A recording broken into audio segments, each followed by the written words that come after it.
Hello everyone and welcome to Bhatner IAS. Bhatner IAS में आप सबका स्वागत है। हमने जो है कल स्टार्ट किया था अनसंग हीरोज, जो विमेंस थी हमारे पास, इंडियन फ्रीडम फाइटर आप बोल सकते हो जिनको, उनके बारे में हमने पढ़ना स्टार्ट किया था। तो उनमें हमने जो थी वो थोड़ी सी लेडीज जो थी वो कवर करी थी। आज जो है वो हम जो बाकी बचे फ्रीडम फाइटर हैं, वुमेन पर्सनैलिटीज हैं, उनको कवर करेंगे और हम देखेंगे कि कौन कौन सी पर्सनैलिटी जो थी वो हमारे लिए इम्पोर्टेंट है, जो हमें हमारे इतिहास में जो है उनके बारे में इतना जिक्र नहीं होता। ठीक है, तो यहाँ पे हम आज स्टार्ट कर रहे हैं, दैट इज मृदुला साराभाई से। ठीक है, इनसे स्टार्ट कर रहे हैं। ये आपको पता है कि ये जो है, ये साराभाई, विक्रम साराभाई जो साइंटिस्ट थे हमारे पास, उनकी बहन है ये। ठीक है, विक्रम साराभाई बहुत ही प्रोमिनेंट साइंटिस्ट रहे हैं हमारे इंडिया के, उनकी बहन थी ये। इनके पिताजी और मतलब काफी अच्छे परिवार से संबंध रखती थी ये। तो इनकी स्कूलिंग घर पे ही हुई है। इनके पिताजी थे जो थे वो मोंटेसरी, जो स्कूल एजुकेशन है मोंटेसरी, उनसे जो है ये बहुत ज्यादा प्रभावित थे। तो इन्होंने एक स्कूल खोला था और वहां पे इंग्लिश ब्रिटिशर्स और मतलब हिंदी टीचर जो थे इंडियन, वो इन्होंने रखे थे और वहीं पे इनकी स्कूलिंग हुई थी स्टार्टिंग से। और जो मृदुला साराभाई हैं, ये मतलब गांधीयन विचारों से बहुत ज्यादा प्रभावित थी। ये शुरू से ही जो थी वो गांधी जी के विचारों से बहुत प्रभावित थी और गांधी जी की जो आइडियोलॉजी है उनको मानती थी ये। ठीक है, तो ये हमारे पास है, दैट इज, ये जो इनकी आपको इमेज दिख रही है दैट इज मृदुला साराभाई। ठीक है, इसके अलावा इन्होंने क्या किया था, जो रिफ्यूजीज से जब पार्टीशन हुआ था उस टाइम पे बहुत ज्यादा जो है वो दंगे वगैरह हो गए थे। तो दंगे जब हुए थे और जो लोग जो है पार्टीशन के दौरान इधर उधर जब इवैक्यूएट कर रहे थे, उस दौरान जो है वो इन्होंने बहुत सारे लोगों की हेल्प की थी, रिफ्यूजीज की। ठीक है, और इन्होंने मतलब बहुत एक्टिवली पार्टिसिपेट किया था उस टाइम पे। ठीक है, तो विमेंस के लिए इन्होंने हमेशा आवाज उठाई है, जो रिफ्यूजीज थे उनकी इन्होंने बहुत हेल्प की है। And he was the active, आप बोल सकते हो कि जब non cooperation movement, sorry civil disobedient movement जब हुई थी, तब भी ये बहुत एक्टिवली पार्टिसिपेट किया था इन्होंने। और ये जो है हमारे पास, इन्होंने और क्या क्या किया है यहाँ पे सारी चीजें इनकी दे रखी हैं। ठीक है, तो यहाँ पे मृदुला साराभाई जो है, इनके बारे में पढ़ने से मतलब आपको जो जो चीजें इंपॉर्टेंट है वो मैंने यहाँ पे कवर की है कि क्या क्या है। इनकी बायोग्राफी जो है वो पढ़ना इतना इंपॉर्टेंट नहीं है, लेकिन इनके जो काम है वो पढ़ना हमारे लिए इंपॉर्टेंट है। ठीक है, तो सबसे पहले आप देख लीजिए कि ये जो थी that is the appointed as the first, सबसे पहली general secretary Indian National Congress की ये बनी थी। ठीक है, ये सबसे इंपॉर्टेंट बात है इनके बारे में। ही was the first general secretary of women. ठीक है, general secretary of Indian National Congress, that is Mridula Sarabhai. ठीक है, ये किसकी बहन है? विक्रम साराभाई की। और ये जो है हमारे पास, जब हमारे पास इन्होंने देखो यहाँ पे इनके बारे में लिखा है कि रिफ्यूजीज जो थे, rehabilitation of refugee Muslim unity, इसके लिए इन्होंने बहुत ज्यादा काम किया है। ठीक है, और इसके अलावा जो है वो इन्होंने इंडियन नेशनल कांग्रेस ज्वाइन की थी 1930 में। ठीक है, and this is important one, Mridula Sarabhai was appointed as the captain of Swayam Sevika as Sardar Vallabh भाई पटेल द्वारा इनको कैप्टन बनाया गया था स्वयं सेविका का। ठीक है, और उसके बाद जो है ये क्या है, रिक्वायरमेंट एंड ट्रेनिंग होती थी यहाँ पे स्वयं सेविका में वॉलंटियर की। जैसे एनसीसी वगैरह होता है ना, वैसे ही यहाँ पे स्वयं सेविका दल होता था जिसमें विमेंस की ट्रेनिंग होती थी, उसकी ये कैप्टन थी। ठीक है, Nehru appointed her as the general secretary of Indian National Congress. ठीक है, इसको नेहरू जी ने। Mridula Sarabhai establish the Jyoti Sangh, this is important, इन्होंने ज्योति संघ अहमदाबाद में जो है वो 1934 में एस्टेब्लिश किया था, जो कि एक ऑर्गेनाइजेशन थी जो वुमेन रन करती थी और वुमेन्स के लिए रन होती थी। ठीक है, तो ये आपके पास मृदुला साराभाई हैं जिनके बारे में थोड़ा बहुत डिटेल यहाँ पे दे रखी है। नेक्स्ट आपके पास आता है दुर्गाबाई देशमुख। ठीक है, दुर्गाबाई देशमुख का नाम सुन के आपको लगेगा सिर्फ ये मे भी महाराष्ट्र से होंगी, लेकिन नहीं, ये हमारे पास मद्रास वाली साइड की है। ठीक है, तो इनको जो है लॉ ब्रेक करने के चक्कर में, ठीक है, लॉ ब्रेक किया था इन्होंने सॉल्ट बना के, तो वहां पे इनको जेल हुई थी। ठीक है, तो ये इनके लिए इम्पोर्टेंट है, इसका क्वेश्चन भी आ रखा है पहले से ही कि ये जो है दुर्गाबाई देशमुख जो है किसके लिए जेल गई थी, तो सॉल्ट लॉ ब्रेक किया था फिर मद्रास में, तो इनको जेल हुई थी। तो मद्रास याद रखना कि मद्रास से है। ठीक है, इसके अलावा ये सोशल वर्कर हैं, फ्रीडम फाइटर थी, लॉयर थी, पॉलिटिशियन थी, ठीक है। कॉन्स्टिट्यूशनल असेंबली के लिए जो है कॉन्स्टिट्यूशनल, हाँ ये बहुत इंपॉर्टेंट बात है कि कॉन्स्टिट्यूशन असेंबली में पहली महिला जो थी, मतलब मेंबर थी ये कॉन्स्टिट्यूशन असेंबली की, ठीक है। प्लानिंग कमीशन की भी ये मेंबर रही बाद में। इनके बारे में और क्या इंपॉर्टेंट है वो हम देख लेते हैं। इंडियन पॉलिटिक्स से रिलेटेड थी। At the age of 12 she left the school in the protest, मतलब इंग्लिश मीडियम में पढ़ाया जा रहा था इनके स्कूल में, तो इन्होंने क्या किया था, इन्होंने प्रोटेस्ट किया था कि इंग्लिश मीडियम में नहीं, हमारी वर्नैकुलर लैंग्वेज में जो है या हिंदी मीडियम में जो है वो पढ़ाया जाए, तो इन्होंने स्कूल छोड़ दिया था।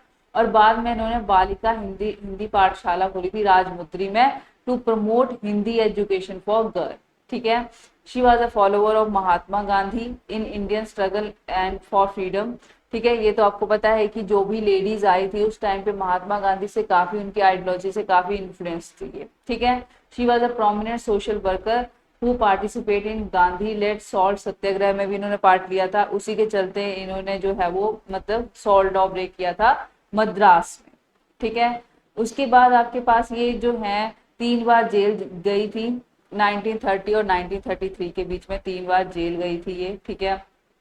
और ये फिर जब आफ्टर इंडिपेंडेंस इनके बारे में लिखा है कि ये पार्लियामेंट में नहीं आ पाई थी 1952 में, लेकिन इनको मेंबर बनाया गया था प्लानिंग कमीशन का नेहरू जी के द्वारा, ठीक है। उसके बाद हमारे पास इन्होंने जब ये चाइना गई थी वहां पे फैमिली कोड देखे, तो इन्होंने इंडिया में भी फैमिली कोड सेपरेट होने की बात कही थी, ये इनके लिए बहुत इंपॉर्टेंट बात है। और इनको पद्म विभूषण जो है वो अवार्ड इनको मिल रखा है, ठीक है। इसके अलावा इनको आयरन लेडी के नाम से भी जाना जाता है, और इंदिरा गांधी ने इनको उपाधि दी थी mother of social work in India, ठीक है। इंदिरा गांधी ने इनको एक मतलब टाइटल दिया था, that is mother of social work in India. हम किसकी बात कर रहे हैं, दुर्गा भाई देशमुख की। उससे पहले हमने बात की थी मृदुला साराभाई की। मृदुला साराभाई कौन थी हमारे पास, जो विक्रम साराभाई की बहन थी, और उन्होंने रिफ्यूजीज जो थे उनकी बहुत हेल्प करी थी, स्पेशली उसके लिए उनको जाना जाता है, ठीक है। इसके अलावा दुर्गा भाई देशमुख ने सॉल्ट लॉ ब्रेक किया था मद्रास में, और ये हिंदी लैंग्वेज को प्रमोट करती थी बालिकाओं के लिए, लड़कियों के लिए। और इन्होंने जो है वो हिंदी लैंग्वेज की एक पाठशाला भी जो है वो खोली थी राजमुद्री में, ठीक है। और इसके अलावा इनको आयरन लेडी बोला जाता है, और क्या है, इंदिरा गांधी ने इनको क्या बोला था, mother of social work in India, ठीक है। ये चीज होगी। नेक्स्ट हम देखते हैं, दैट इज बसंती दास। बसंती दास जो है वो कौन है, आपने चितरंजन दास का नाम सुना होगा, चितरंजन दास की वाइफ है बसंती दास, ठीक है। ये जो थी वो अपने पति के साथ बहुत ही एक्टिवली पार्टिसिपेट करती थी, ये भी महात्मा गांधी को फॉलो करती थी, महात्मा गांधी की जो टीचिंग्स थी उनको फॉलो करती थी, और स्वदेशी मूवमेंट में इन्होंने बहुत एक्टिवली पार्ट लिया था। इवन स्वदेशी गुड्स और को जो है वो ये प्रमोट करते थे अपने पति के साथ, ठीक है। अब यहाँ पे इनके बारे में मतलब ये है कि मेन इन्होंने कौन कौन से उनमें पार्ट लिया था, तो देखो कि खिलाफत मूवमेंट होगी, सिविल डिसोबीडियंट मूवमेंट होगी, उनमें इन्होंने अपने घर वाले के साथ मतलब चितरंजन दास जी के साथ जो है वो पार्टिसिपेट किया था। नागपुर में सेशन हुआ था 1920 में, तो बहुत सारी महिलाओं में ने उसमें पार्ट लिया था, तो उनमें से एक थी, इन्होंने भी ये पार्ट लिया था 1920 में। तो आपको यूपीएससी ऐसे ही बोल सकते हैं कि 1920 का जो कांग्रेस सेशन हुआ था, तो she was the one of the मतलब एक मेंबर थी ये, ठीक है। इसके बाद इन्होंने जो है वो दास सिस्टर जो थी, इनकी ननद जो थी सुनीता देवी और उर्मिला देवी, उनके साथ मिलके इन्होंने जो है वो एक नारी कर्म मंदिर, जहाँ पे एक ट्रेनिंग सेंटर खोला था वुमेन्स के लिए, नारी कर्म मंदिर, ठीक है। इसके अलावा इन्होंने चित्तरंजन सेवा सदन भी जो है एक वेलफेयर सोसाइटी है नीडी मदर्स के लिए, जो जरूरतमंद औरतें थी उनके लिए। Basanti Devi college in Kolkata was developed by government, बाद में इनके ऑनर पर ये खोला गया और इनको पद्म विभूषण से सम्मानित किया गया, ठीक है, 1973 में। और इसके अलावा आपके पास इनके बारे में मैंने आपको बता दिया सारी चीजें कि इनके हस्बैंड की डेथ के बाद इन्होंने बहुत एक्टिवली पार्टिसिपेट किया था प्रोटेस्ट में, और ये बहुत ही अच्छी सोशल वर्कर थी। दैट इज बसंती दास, कोलकाता से थी ये, चितरंजन दास वहीं से थे। Next is very important, very very important, Kanaklata Barua. अब आपने कल एक हमारे पास एक लेडी पढ़ी थी, that is your Matangini Hazra, ठीक है। वो एक ओल्ड लेडी थी, ठीक है, और मतलब काफी एज में उन्होंने बूढ़े होके जो है वो गोली खाई थी। She is the one youngest girl ये जो थी दैट इज कनकलता बरुआ। आप देख लीजिए इनकी एज कितनी होगी, ठीक है, 24 के साथ आप मिला लीजिए, मतलब 17 साल की उम्र में इन्होंने जो है वो गोली खा ली थी और इनकी डेथ हो गई थी। That is Kanaklata Barua. कनकलता बरुआ जो है ये असम से हैं। इनके मतलब आप बोल सकते हो कि जब इनकी जन्म हुआ था तो इनकी माता जो थी वो इनको छोड़ के, मतलब इनकी मृत्यु हो गई थी माता की जब ये 5 वर्ष की थी, और इनके पीछे इनकी बहनें रह गई थी। और इसके बाद जो है इनके पिता की भी डेथ हो जाती है, और मतलब ये आप बोल सकते हो इन पे बहुत बड़ी जिम्मेदारी आ जाती है पूरे घर की। ये घर की जिम्मेदारी के साथ साथ जो है वो इंडिया की फ्रीडम फाइटर्स जो मूवमेंट चल रही थी, फाइटिंग मूवमेंट चल रही थी, उनमें भी इन्होंने एक्टिवली पार्टिसिपेट किया।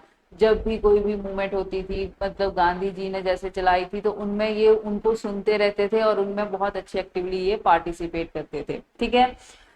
ये जो थी ये जाना चाहती थी आजाद हिंद फौज में, लेकिन नहीं, उनको रिजेक्ट कर दिया गया। फिर इन्होंने जो है वो 18 ईयर्स, जब इनको बिलो 18 ईयर्स थी ना, इसलिए इनको रिजेक्ट कर दिया गया। फिर इन्होंने मृत्यु वाहिनी जो थी वो असम की ही एक आप बोल सकते हो फौज थी, उसमें इन्होंने पार्टिसिपेट किया, मतलब उसकी मेंबरशिप ली, ठीक है। और उसकी मेंबरशिप लेने के बाद जो है वो मतलब एक बड़ी अच्छी लीडर बनी उसकी, क्योंकि ये बहुत ही इनके अंदर एक फायर थी, एक आग थी इंडिया को आजाद करवाने की, तो इन्होंने बहुत एक्टिवली पार्टिसिपेट किया, ठीक है। तो इनकी डेथ कैसे हुई, जब 1942 में जब गांधी जी ने क्विट इंडिया मूवमेंट जो थी चलाई थी, तो वहीं पे अपने अपने एरिया में सभी ने ऐसा किया था। तो कनकलता बरुआ जो थी वो अपने साथियों के साथ, जो मृत्यु वाहिनी के जो बाकी मेंबर्स थे उनके साथ जो है गोपुर, ये आपको पूछ लिया जाता है, गोपुर पुलिस स्टेशन था इनके पास में, वहां पे जो है वो ये जाती हैं और साथ में ये अपना मतलब झंडा लेके, इंडिया का झंडा लेके ये आगे बढ़ रही हैं अपने दोस्तों के साथ, अपने मतलब मेंबर्स जो थे इनके मृत्यु वाहिनी के, उनके साथ। तो इन पे जो है पहले तो इनको वार्न किया जाता है, लेकिन ये हटते नहीं है, ये चले रहते हैं, और इनको फिर गोलियां से जो है गोलियां चला दी जाती हैं और इनकी मृत्यु हो जाती है। लेकिन ये इंडिया का झंडा गिरने नहीं देती है, इनका साथी इंडिया का झंडा पकड़ लेता है। जब उसकी डेथ होती है तो ये इंडिया का झंडा जो है वो नीचे अपनी अंतिम सांस तक नहीं गिरने देती हैं। ऐसा ही कुछ किया था मातंगिनी हाजरा ने, लेकिन Matangini Hazra was a old lady, वो 72-73 ईयर ओल्ड की थी, ये सिर्फ मात्र 17 साल की उम्र में जो है वो इनकी मृत्यु हो गई, शहीद हो गई थी। तो दैट इज कनकलता बरुआ। इनको बीर बाला के नाम से भी जाना जाता है, Bir Bala, this is important. Done. Next देखते हैं हमारे पास, दैट इज पद्मजा नायडू। पद्मजा नायडू जो है हमारे पास, ये जो है ये सरोजनी नायडू की बेटी है, ठीक है। सरोजनी नायडू आपने सुना होगा। सरोजनी नायडू एक बहुत ही प्रोमिनेंट लीडर थी कांग्रेस की और बहुत ही अच्छी लीडर थी, उनकी ये बेटी है, दैट इज पद्मजा नायडू। पद्मजा नायडू जो है इनके बारे में बहुत सारी अफवाहें थी कि नेहरू जी के साथ इनके मतलब कुछ कंट्रोवर्शियल जो थे वो कुछ रिलेशंस थे, तो उनकी वजह से जो है वो ये काफी न्यूज में रही थी, लेकिन इनको इन चीज की कोई फर्क नहीं पड़ा है। शी वॉज वेरी, मतलब ये भी बहुत एक्टिव लीडर रही, पॉलिटिशियन रही, और ये जो है पद्मजा नायडू जो है मतलब ये एक अच्छी, इनको फर्क नहीं पड़ा क्योंकि ये इनकी सोच वैसी नहीं थी। लोग जो है अगर उस टाइम पे देखो, अभी ऐसा कोई हरकत हो तो लोग बातें सुना के इतना डिप्रेस कर देते हैं बंदे को कि बंदा आगे उठ नहीं पाता है, लेकिन she was not that kind. और इन्होंने जो है वो अपने इस बात को मतलब फर्क नहीं पड़ने दिया अपने करियर पे, और इन्होंने जो है वो as a longest serving governor रही थी, ये फीमेल गवर्नर रही थी बंगाल की, दैट इज पद्मजा नायडू, ठीक है। तो ये जो है पद्मजा नायडू जो है हमारे पास, इनके बारे में देख लीजिए आप। She was also the joint founder of Indian National Congress. Indian National Congress की जो ज्वाइंट आप बोल सकते हो फाउंडर थी हैदराबाद में, जब इंडियन नेशनल कांग्रेस बनी थी तब। Her contribution to the Indian freedom struggle and post independence scenario जो था वो इनका काफी ज्यादा रहा था। इससे पहले जो था, मतलब इंडियन इंडिपेंडेंस से पहले जो था, तब इनके बारे में इतना नहीं था, क्योंकि उस टाइम पे इतना कोई मीडिया वगैरह इतनी बातें अटेंशन नहीं होती थी। तो उसके बाद का जो वर्क है तो उसके अकॉर्डिंगली इनके बारे में बताया जाता है, ठीक है। She was a political activist who spread the Gandhian message, khadi and provoked the Indian mass to boycott foreign goods। ये सबने किया था, ठीक है। 1942 में इनको जेल हो गई थी क्विट इंडिया मूवमेंट के दौरान, ठीक है। उसके अलावा इनके बारे में, हाँ जी, ये इंपॉर्टेंट है, रेड क्रॉस सोसाइटी की से साथ ही एसोसिएट थी। रेड क्रॉस जो है हमारे पास उसके साथ, ठीक है, ह्यूमन लाइफ और हेल्थ के लिए बात की थी इन्होंने। और सरोजनी नायडू की जो पोइम्स थी, ठीक है, इन्होंने वो कलेक्ट करके रखी हुई थी सारी, और फिर उनपे एक पब्लिश की थी book, that is the feather of dawn in 1960। मतलब अपनी माँ की जो भी चीजें थी वो संभाल के रखी हुई थी। इवन बोला जाता है कि मिस्टर जिन्ना एंड मिसेस जिन्ना करके एक बुक लिखी थी एक राइटर ने, तो मिसेस जिन्ना जो थी वो इनकी माता की और इनके साथ उनके काफी अच्छे रिलेशन थे। तो ये जो है हमारे पास पद्मजा नायडू, उन्होंने वो लेटर, जो लेटर लिखती थी वो मिसेस जिन्ना, वो लेटर संभाल के लिखे थे। तो जो राइटर थी मिस्टर जिन्ना और मिसेस जिन्ना बुक की, उन्होंने इनकी बहुत प्रेज की थी कि इन्होंने जो लेटर संभाल के रखे थे उनकी वजह से मैं बुक लिख पाई बहुत अच्छे से। और जो सरोजनी नायडू थी उनकी आदत नहीं थी संभाल के रखने की लेटर्स को, तो उन्होंने कोई भी लेटर संभाल के नहीं रखा था, ठीक है। पद्मजा नायडू जो है उनके नाम पे जो है, देखो लॉन्गेस्ट सर्विंग गवर्नर थी, तो उनके नाम पे जो है वो दार्जिलिंग में एक जोलॉजिकल पार्क है, that is Padmaja Naidu Himalayan zoological park, ठीक है। ये इंपॉर्टेंट है आपके लिए, ठीक है। नेहरू वाला कोई सिस्टम इतना पूछा नहीं जाएगा क्योंकि वो कोई ऐसी चीजें नहीं पूछते यूपीएससी, ठीक है। But she was the one जो कि आपके पास एक लॉन्गेस्ट फीमेल सर्विंग गवर्नर है ये, that is Padmaja Naidu. Next is Bishni Devi Shah, ये है उत्तराखंड से, ठीक है। उत्तराखंड अल्मोड़ा, ठीक है, ये जगह जो है ये फेमस ही क्यों हुई, this is due to बिश्नी Devi Shah की वजह से जो है ये फेमस हुई, क्योंकि ये एक ऐसी लेडी थी जो मतलब जिनकी शादी जो है वो बहुत कम उम्र में हो गई थी, और शादी होने के 3 साल बाद इनके पति की डेथ हो गई, और ये बिल्कुल अकेली रह गई। क्योंकि उत्तराखंड जैसी जगह जो थी, अभी तो उत्तराखंड उस टाइम पे उत्तर प्रदेश होता था हमारे पास, यूनाइटेड प्रोविंस, तो ऊपर जो एरिया है वो, ठीक है, वहां पे आप बोल सकते हो कि उस एरिया में ना तो पति के घर में इनको आश्रय मिला, और ना ही मतलब आप बोल सकते हो कि अपने मायके वालों की तरफ से इनको कोई सपोर्ट मिला। फिर जो विधवा होती है उसको माई बना दिया जाता था कि ये मतलब औरत जो है इसको अलग ही माई करके बोला जाता, लेकिन इनको ये था कि उनको माई वगैरह नहीं बनना था। इन्होंने जो है वो गांधी जी की आइडियोलॉजी को सुना, उनके बारे में मतलब देखा, क्योंकि गांधी जी जो है वो एक बार आ चुके थे यूनाइटेड प्रोविंस में, तो उनको ऐसे लगा कि हमें भी जो है वो देश के लिए कुछ करना चाहिए। तो गांधी जी की जो आइडियोलॉजी है उन पे इन्होंने जो है वो वर्क किया, लोगों को समझाया, लोगों को बताया, लोगों को मतलब जो नहीं जानते थे उन सबको बताया कि गांधी जी हमारे देश को स्वतंत्र करने के लिए कितना काम कर रहे हैं।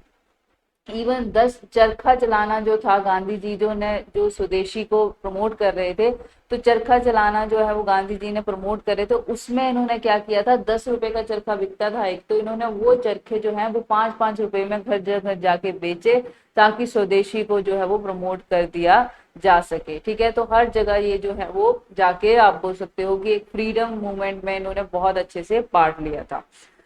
Is the women who inspired large number of people, Uttarakhand में बहुत लोगों को इन्होंने फ्रीडम मूवमेंट में लगाया था, ठीक है। और इसके अलावा civil disobedient movement, Khilafat movement में भी party, and she was also participated in Nagpur session of Indian National Congress in 1920।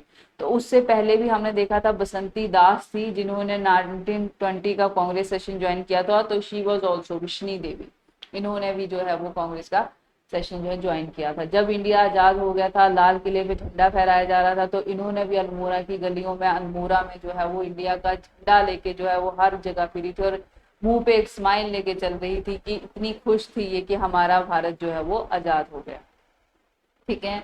Next हमारे पास है, that is very important, Subhadra Kumari Chauhan. Subhadra Kumari Chauhan, अगर आपको याद हो तो आपने एक कविता पढ़ी होगी, खूब लड़ी मर्दानी वो तो झांसी वाली रानी थी, ठीक है, आपने सुना होगा, बुंदेले हर बोलों के मुख हमने सुनी कहानी थी, खूब लड़ी मर्दानी वो तो झांसी वाली रानी थी। ये कविता किसने लिखी है, सुभद्रा कुमारी चौहान। लेकिन इसको इनको जो है वो इसी चीज के लिए नहीं जाना जाता, she was the one satyagrahi, women satyagrahi थी, first civil disobedience movement, non cooperation movement, जब गांधी जी ने पहली बार सत्याग्रह चलाया था इंडिया में, तो she was the first women जिसने, जो वुमेन सत्याग्रही थी, दैट इज सुभद्रा कुमारी चौहान, ठीक है। ग्रेटेस्ट हिंदी पोइट थी ये, इन्होंने बहुत सारी कविताएं लिखी हैं, कहानियां लिखी हैं, ठीक है, और फ्रीडम मूवमेंट में भी इन्होंने पार्टिसिपेट किया, ठीक है। झांसी की रानी पोइम जो थी इनकी बहुत ज्यादा, बहुत ही ज्यादा फेमस रही है, ये एनसीईआरटी के सिलेबस में भी है ये, ठीक है। Subhadra style of writing focus on women who overcome hardship, इनका स्टाइल ही था ऐसा राइटिंग का कि जो विमेन्स है हमारे पास उनके लिए खड़े होने वाला, मतलब उनको ताकत देने वाला, ठीक है। She use poetry as a medium to inspire people to join freedom struggle, बहुत अच्छे काम करते थे, एंड बिकम फर्स्ट वुमेन सत्याग्रही इन 1923, ये फर्स्ट वुमेन सत्याग्रही बनी थी। तेज से तेज एक बुक है जो इनकी डॉटर ने लिखी है, जिसमें इनके क्रॉनिक्स हर मदर्स लाइफ, इनकी मदर की लाइफ के बारे में लिखा है, टाइम टू टाइम क्या हुआ था। उसी बुक को जो है इनके जो ग्रैंड सन है उन्होंने इंग्लिश में जो है वो ट्रांसलेट किया, ठीक है। तो दैट इज सुभद्रा कुमारी चौहान, ठीक है, फर्स्ट वुमेन सत्याग्रही, ये याद रखना है आपको। नेक्स्ट इज योर दुर्गावती देवी, इनको दुर्गा भाभी कह के भी बुलाया जाता है, आपको इनके बारे में पता होगा, आपने अगर भगत सिंह मूवी देखी है तो उसमें जो है इनके बारे में इनके बारे में मतलब इनका रोल है उसमें भी। क्या हुआ था जब सॉन्डर्स को मारने की कोशिश की गई थी भगत सिंह के द्वारा, तो वो छुपते छुपाते फिर रहे थे, क्योंकि उनको जो है वो और भी बहुत सारे काम करने थे, ऐसा नहीं था कि उनको बस वहीं पे खत्म हो जाना था मिलके, उनको अपने देश को आजाद करने के लिए बहुत सारी चीजें करनी थी, तो इसलिए उनको कोलकाता जाना था, वहां पे जो है वो मूवमेंट में जुड़ना था। तो जब लाहौर में भगत सिंह जो थे हमारे पास वो छुप रहे थे ब्रिटिशर्स से, क्योंकि ब्रिटिशर्स को उनका पता था, तो इन्होंने जो है वो अपना हुलिया चेंज कर लिया, ठीक है। और जो हमारे पास दुर्गा भाभी जो है, ये दुर्गावती देवी जो है हमारे पास, इनके जो हस्बैंड है, इनके हस्बैंड थे हमारे पास, दैट इज भगवती चरण बरुआ। इन्होंने जो है एक हमारे पास बुक लिखी है, that is philosophy of bomb, ठीक है, इसके लिए जाना जाता है भगवती चरण बरुआ को। तो भगवती चरण बरुआ जो है वो कोलकाता गए थे और इनको पैसे दे गए थे कि भाई तुम रखो संभाल के, इनका बेटा भी था एक, ठीक है। तो दुर्गा भाभी जो थी वो एक बहुत ही एक्टिव मेंबर थी, ठीक है। दुर्गावती जो थी दैट इज बहुत एक्टिव मेंबर थी, जो हमारे पास हिंदुस्तान सोशल रिपब्लिक एसोसिएशन थी उनकी भी एक बहुत एक्टिव मेंबर थी, एंड इवन यंग इंडिया जो था उसकी भी बहुत ज्यादा, नौजवान भारत सभा जो थी उसकी भी बहुत एक्टिव मेंबर थी ये, और हर जगह पार्टिसिपेट करती थी, हर मीटिंग में ये जाती थी। तो इन्होंने देखा कि भगत सिंह को कलकत्ता पहुंचना है और ये लाहौर में थे, तो भगत सिंह ने जो है वो अपना हुलिया चेंज कर लिया, उन्होंने जो है वो अपने सिख जो बाल थे वो काट दिए और बिल्कुल एक ऐसे ब्रिटिश बाबू की तरह बन गए थे। तब उस टाइम पे दुर्गा देवी जो थी वो इनकी पत्नी बनी थी और इनका बेटा भी था दुर्गा भाभी का। तो वो अंग्रेजों को धोखा देने के लिए, ठीक है, अंग्रेजों को सिर्फ धोखा देने के लिए ये और इनके साथ एक और हमारे पास इनके साथी थे, तो ये जो थे वो उनके नौकर बने थे और भगत सिंह इनके पति बने थे, और ये गाड़ी में बैठ के मतलब अंग्रेजों को इन्होंने धोखा दिया और कैसे ना कैसे करके 2-3 गाड़ियां चेंज करके ये कोलकाता पहुंचे। तो शी वॉज द वन जो इन्होंने भगत सिंह को बचाया था, ठीक है। इसके अलावा इनके बारे में आप बोल सकते हो कि ये मैंने आपको बता दिया, she was an active member of नौजवान भारत सभा and Hindustan socialist Republic association. यहाँ पे देखिए कि जब भगत सिंह को फांसी हो जाती है तो उसका बदला लेने के लिए इन्होंने जो है वो लॉर्ड हेले को मारने का सोचा, लेकिन वो मार नहीं पाई, ठीक है। तो उनकी जगह जो है वो आप बोल सकते हो कि उनकी जगह कोई और मर गया, वो बच गया। तो जब ये बच गया, इंजर्ड कोई और इंजर्ड हुआ, तो दुर्गा देवी को जो है वो अरेस्ट कर लिया गया और उनको 3 इयर्स की सजा सुनाई, ठीक है। ये ही दुर्गावती देवी, जो कि किसकी वाइफ थी हमारे पास, भगवती चरण बरुआ की, जो कौन है हमारे पास, he was the writer of philosophy of bomb, ठीक है, तो उनकी पत्नी थी। Next is Sucheta Kripalani. सुचेता कृपलानी जो है मतलब अभी इंडियन, ये सब यंग लेडीज थी उस टाइम पे, ठीक है, जब इंडियन मूवमेंट एंड में थी, मतलब आप बोल सकते हो इंडिया को इंडिपेंडेंस मिलने वाली थी। तो ये सारे जो है ये बहुत यंग लीडर्स थी, लेकिन बाद में इन्होंने बहुत अच्छा काम किया है। सुचेता कृपलानी जो है वो गांधीयन थी, गांधी जी को फॉलो करती थी, ठीक है। आचार्य जेवी कृपलानी जो है वो इनके पति थे, वो इनसे 20 साल बड़े थे। महात्मा गांधी इस चीज से जो है वो दुखी थे कि इनकी शादी हो रही है, लेकिन बाद में वो ठीक हो गया था सब। तो ये जो थी दैट इज द और ये इनके बारे में मेन बात ये है कि was the first women CM, ठीक है, सीएम ऑफ यूपी, यूपी की पहली सीएम थी ये, फर्स्ट वुमेन सीएम थी, ठीक है। बाद में फर्स्ट सीएम नहीं थी, फर्स्ट वुमेन सीएम थी, ठीक है। और ये गांधीयन आइडियोलॉजी को मानती थी, हाँ जी बिल्कुल। और इनको जाना जाता था, इनका करेक्टर बिल्कुल फेयरलेस था, डरती नहीं थी किसी से, जो ये डिसीजन ले लेती थी उसी पे ये अडिग रहती थी, ठीक है। इनको इसीलिए भी जाना जाता है कि जब रात को जो है 12 बजे ये अनाउंस होना था कि इंडिया को इंडिपेंडेंस मिल गई है, तो उस टाइम से पहले इन्होंने वंदे मातरम गाया था, सारे जहां से अच्छा गाया था, जन गण मन गाया था नेहरू की स्पीच से पहले, ठीक है। इनकी खुद की जो बुक थी एन अनफिनिश्ड ऑटोबायोग्राफी, ठीक है, उसमें अपने इमोशंस इन्होंने बताए हैं जब वो 10 साल की थी और जलियांवाला बाग हत्याकांड हुआ था उसके बारे में। इवन इसी बुक में जो है इन्होंने ये एक बार विनोबा भावे के आश्रम में गई थी, तो वहां पे उन्होंने एक चीज देखी, इन्होंने क्या देखा कि एक लड़का और लड़की, मतलब उनके प्रेम प्रसंग हो गया था, मतलब उनको एक दूसरे से अट्रैक्शन हो गई थी, तो उनको जो है वो एक व्रत रखवाया जा रहा था कि वो उस चीज का प्रायश्चित करें, तो इस चीज के खिलाफ थी ये, और उसके बाद इन्होंने उस आश्रम में जाना छोड़ दिया था। ये चीज भी सुने इन्होंने अपनी एन अनफिनिश्ड ऑटोबायोग्राफी में लिखी है, ठीक है। ये बहुत इंपॉर्टेंट है क्योंकि विमेंस को प्रेजेंट करने के लिए कुछ भी नहीं था, कोई पार्टी नहीं थी, तो इन्होंने जो है वो ऑल इंडिया महिला कांग्रेस जो है वो 1940 में इन्होंने एस्टेब्लिश की थी। 1949 में she was a delegate to the United Nation General Assembly, UN General Assembly की एक डेलीगेशन थी इंडिया में, इंडिया को रिप्रेजेंट किया था इन्होंने। और इवन इन्होंने इंडियन लेबर ऑर्गेनाइजेशन ने 1961 में भी इंडिया को रिप्रेजेंट किया था, ठीक है। बहुत ही अच्छी लीडर थी, दैट इज सुचेता कृपलानी। अच्छी इन द सेंस की काफी मतलब निडर नेता थी ये। Next is your Accamma Cherian. Accamma Cherian जो है वो केरला की हैं, ये इसलिए इंपॉर्टेंट है क्योंकि इनको जो है वो त्रावणकोर की, और या फिर आप बोल सकते हो केरला की झांसी की रानी ऑफ त्रावणकोर जो है वो बोला जाता है। किसके द्वारा बोला गया था? महात्मा गांधी के द्वारा बोला गया था। तो ऐसे भी आपको क्वेश्चन पूछा जा सकता है कि झांसी की रानी ऑफ त्रावणकोर जो है वो कौन है, तो दैट इज योर अकम्मा चिरियन, ठीक है। ये एक टीचर थी, ठीक है, इन्होंने अपना प्रोफेशन जो है मतलब छोड़ दिया था अपने नेशन को फ्री करने के लिए, ठीक है। She quit her well rejected job to join Indian freedom movement, ठीक है। और ये जो है त्रावणकोर स्टेट में इन्होंने दास सेविका संघ जो है, फीमेल वॉलंटियर क्रॉप जो है, वॉलंटियर क्रॉप जो है वो खोला था, जिसमें महिलाओं को जो है वो आप बोल सकते हो ट्रेनिंग दी जाती थी, ठीक है। इनकी ऑटोबायोग्राफी है दैट इज जीवतम, दैट इज औरु समरम, लाइफ ऑफ प्रोटेस्ट, ठीक है। औरु समरम का मतलब होता है प्रोटेस्ट और जीवतम मतलब लाइफ, ठीक है। That is Accamma Cherian. किस लिए जाना जाता है इनको? झांसी की रानी ऑफ त्रावणकोर का टाइटल दिया था महात्मा गांधी ने, इसलिए इनको जाना जाता है। Next is your Aruna Asaf Ali. बहुत इंपॉर्टेंट है ये आपके लिए। अरुणा असफ अली जो है वो, अरुणा इनका पहले नाम था अरुणा गांगुली। ये जो थी ये आप बोल सकते हो कि ये कालका, अभी जो हरियाणा में पहले पंजाब में था, वहां इनका जन्म हुआ था। और ये जो थी एक हिंदू ब्राह्मण, ब्रह्मोसी मतलब ब्रह्म समाज को मानने वाले थे ये, वो थी ये। और इन्होंने जो है वो लव मैरिज हुई थी इनकी असफ अली के साथ, जो कि इनसे 20 साल बड़े थे। उनके साथ इनके पेरेंट्स इसके खिलाफ थे, लेकिन इन्होंने शादी करी।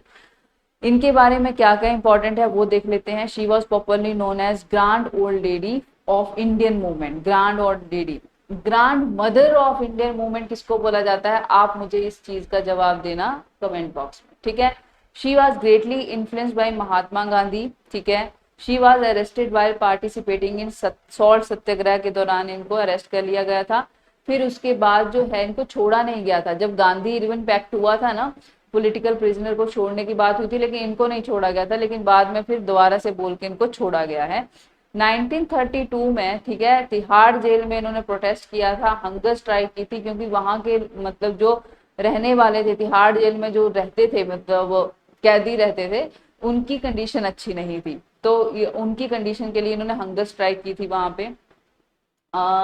was an inspirational freedom fighter who is perhaps best remembered for इनको किस लिए जाना जाता है कि जब हमारे पास नेशनल फ्लैग मुंबई में जो हमारे पास अभी आजाद क्रांति मैदान बोला जाता है उसको, वहां पे इन्होंने इंडियन फ्लैग जो है वो हॉइस्ट किया था। During Quit India Movement evade arrest she continue her struggle through underground radio. Underground radio से इन्होंने प्रचार किया, पैम्पलेट जो है वो किए, magazine such as Inquilab to continue struggle. Post independence she started weekly, after independence क्या किया था, वीकली स्टार्ट किया था न्यूज़पेपर पैट्रियट, ठीक है, uplift the status of women and increase the women education. इनको मिला है भारत रत्न 1997 के दौरान, इनको शायद भारत रत्न जो है वो मिला है 1997 के दौरान, दैट इज अरुणा असफ अली, ठीक है। इनके बारे में सारी डिटेल जो है वो मैंने यहाँ पे कंपाइल कर दी है। Next is your Usha Mehta. Usha Mehta के बारे में आपने सुना होगा, इनको जाना जाता है बेसिकली ये गांधीयन थी। दूसरा इनको जाना जाता है जो अंडरग्राउंड रेडियो चलाया गया था क्विट इंडिया मूवमेंट के दौरान कांग्रेस के द्वारा, उसमें कांग्रेस के लीडर जो थे वो अपने विचार जो थे वो लोगों तक पहुंचा रहे थे, क्योंकि उस दौरान प्रेस बंद कर दी गई थी। तो उषा मेहता जो थी उन्होंने जो है आप बोल सकते हो कि अंडरग्राउंड रेडियो चलाया था, और इन पहली जो थी जिन्होंने अपना विचार दिए थे और उसके बाद ये चलाया था। और इसका ये अंडरग्राउंड रेडियो जो था, जैसे आज हम यहाँ पे रिकॉर्डिंग कर रहे हैं, यहाँ पे चल रहा है तो अगले दिन कहीं और, क्योंकि इसके जो थे आप उसे लोकेशन चेंज करते थे ताकि ब्रिटिशर जो है वो इन तक ना पहुंच पाए। तो उषा मेहता को इसलिए जाना जाता है बिकॉज ऑफ जो अंडरग्राउंड रेडियो जो चलाया था। इनके साथी थे, दैट इज राम मनोहर लोहिया, ये आपको नाम याद रखना है, दैट इज राम मनोहर लोहिया, जिनके साथ मिलके इन्होंने अंडरग्राउंड रेडियो चलाया था। पार्वती गिरी, ये थी ओडिशा से, ओडिशा की आप बोल सकते हो कि एक फ्रीडम मूवमेंट में पार्टिसिपेट करने वाली, दैट इज पार्वती गिरी, ठीक है। इनको जो है वो ओडिशा की आप बोल सकते हो मदर टेरेसा भी बोला जाता है, मदर टेरेसा ऑफ ओडिशा। और ये जो थी ओडिशा से थी, और साथ ही साथ आप बोल सकते हो कि ये एक आप फ्रीडम इसमें तो इन्होंने पार्टिसिपेट किया, भारत को तो आज़ाद कराने में इन्होंने बहुत पार्टिसिपेशन किया। गांधी जी की सारी चीज़ें ये वहाँ पर बताती थी, गांधी जी की आइडियोलॉजी से बहुत ज़्यादा प्रभावित थी।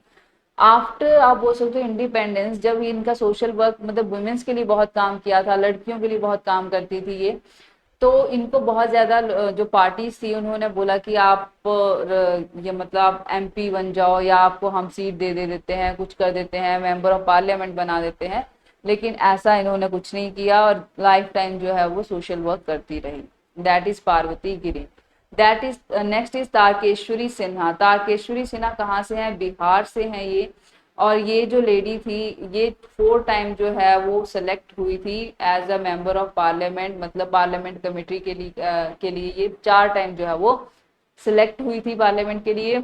और ये एक बहुत ही अच्छी और बहुत ही अनुभवी जो है वो आप बोल सकते हो कि एक लीडर थी तारकेश्वरी सिन्हा। ये जो है इनका टाइम पीरियड अगर आप देखोगे, इनके बारे में अगर आप पढ़ोगे तो आपको पता चलेगा कि ये एक नेहरू जो थे इनको काफी सपोर्ट करते थे, ठीक है।